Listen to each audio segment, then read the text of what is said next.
এই মাফিয়া লোকটি মেয়েটিকে মারতে গিয়ে হঠাৎ তার গলায় থাকা হারটি দেখতে পায়, যা দেখে সে চমকে যায়। আসলে 15 বছর আগে মেয়ের জন্মদিনে কালো ডন তাকে জন্মদিনের উপহার হিসেবে এই হারটি দিয়েছিল, কিন্তু এরপরেই পুলিশ তাকে ধাওয়া করে। মেয়েকে নিয়ে পাগলের মতো পালাতে গিয়ে সে একটি পণ্যবাহী ভ্যানে ধাক্কা খায়। পুলিশ তখনই কালো ডনকে গ্রেফতার করে ফেলে, কিন্তু তার মেয়ে আটকে ছিল গাড়ির ভেতরে। ভ্যানের চালক কিছুক্ষণ পর জ্ঞান ফিরে পেয়ে যখন নিজের মেয়েকে দেখতে যায়, তখন দেখে সে আর বেঁচে নেই। ঠিক সেই মুহূর্তেই সে লক্ষ্য করে ডনের গাড়ির ভেতর থেকে একটি ছোট্ট মেয়ে চিৎকার করছে, বাঁচাও। গাড়ি থেকে তেল লিক হচ্ছিল, যে কোনো মুহূর্তে বিস্ফোরণ হতে পারে।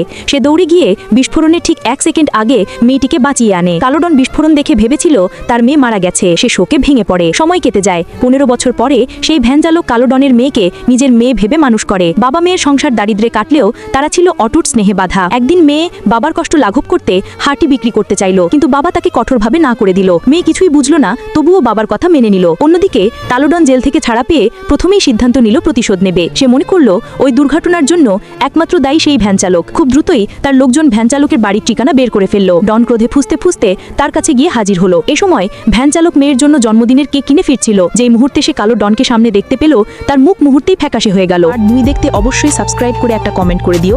পার্ট 2 দেওয়া হবে 12টায়, দেখে নিও।